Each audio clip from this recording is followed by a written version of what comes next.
Okay, our last property of exponents is gonna deal with the last operation we could do to an exponent. So let's take a look.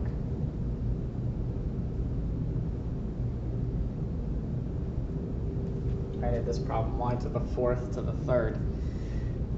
Notice this is different than y to the fourth times y to the third. Right? This was the first example we looked at. If I'm multiplying, I have 4y's here, 3y's here, so these should group together for a total of 7y's. Right? This was when I multiply, we add exponents. All right, not the same problem up here. I have y to the fourth to the third power. Right, but if we break it down like we've done before, we can still figure out what this means. This means I have 3y to the fourth. Y to the fourth times y to the fourth times y to the fourth.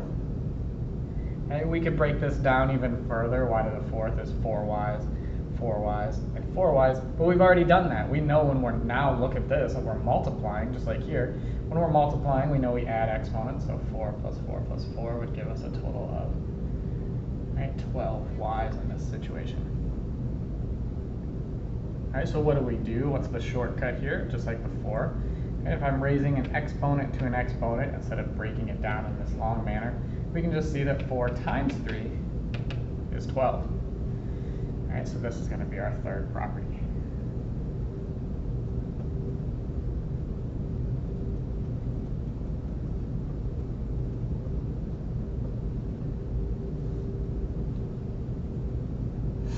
And it says, and if I have a term with an exponent and it's raised to another exponent,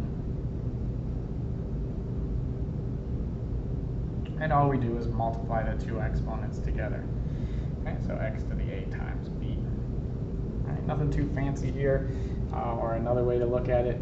Let's just look at some examples and see how complex this could get.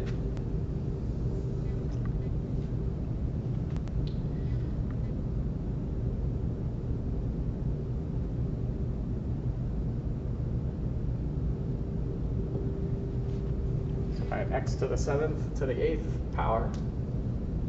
Nothing special. It is an exponent to an exponent. We just have to know this means to multiply. So this should be x to the 56th power.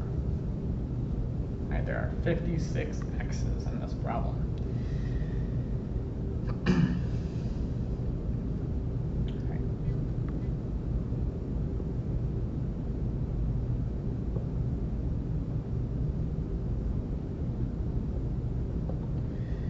What do you think should happen if I had multiple variables, different bases, all with different exponents, all being raised to the 4th power? Well, I think intuitively what you may think should happen does happen. They're all being raised to the 4th power, so they should all get this power of 4 to help them out. So we're kind of distributing here. It's not technically distribution, but all of these powers are getting multiplied by 4. So if it helps to think of it kind of like a distribution, that's not a bad thing. So this is 3 times 4, that'd be x to the 12th, 2 times 4, y to the 8th, and 5 times 4, z to the 20th. Right? So no matter how many different variables or bases there are, they're all going to be raised to that power. And it wouldn't even matter if it was a division problem. Right? It looks a little bit different. I wanted to raise that to the 6th. Right? This power is going to get multiplied by 6, and also this y that has a power of 1 is going to get multiplied by 6. So x to the 18th over y to the 6th.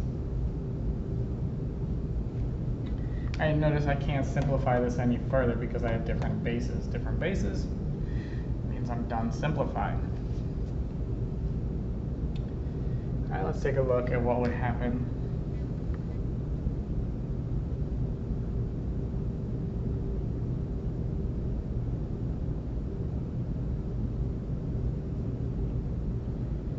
Now if I put a coefficient in there.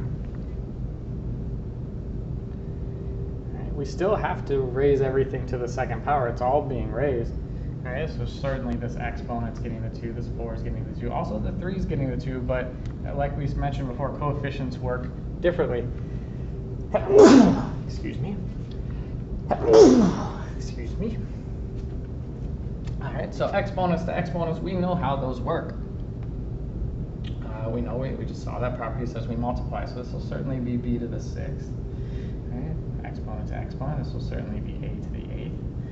Right? But in terms of a coefficient, these work differently. This coefficient technically does have a power of 1. So if you wanted to think about it like that, you could say, well, this 2 is getting multiplied to 1, and it's going to become 3 squared, 3 to the 2nd power, which we know. We know how to figure that out. That's 3 times 3. It should be 9. Right? So be careful with your coefficients. They work differently. And it's very easy and a very common mistake to say that 3, and I raise this to the 2nd power, just be multiplication happy and say 2 times 3 is 6, 2 times 4 is 8, and then do 2 times 3 and get a coefficient of 6. That's not the way to do it. It should be 9.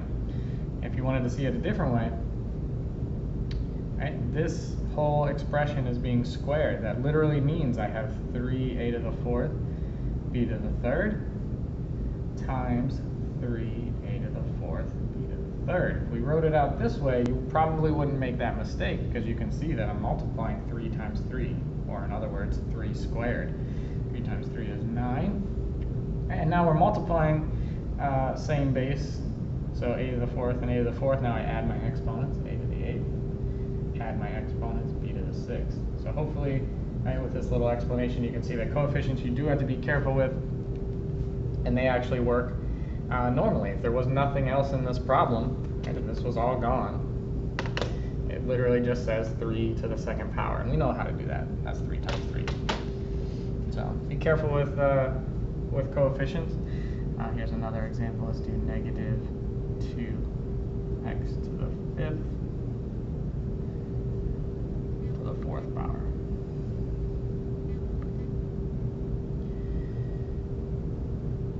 So that would mean x to the 5th to the 4th, the power to a power. We multiply, that'd be x to the 20th, no problem there.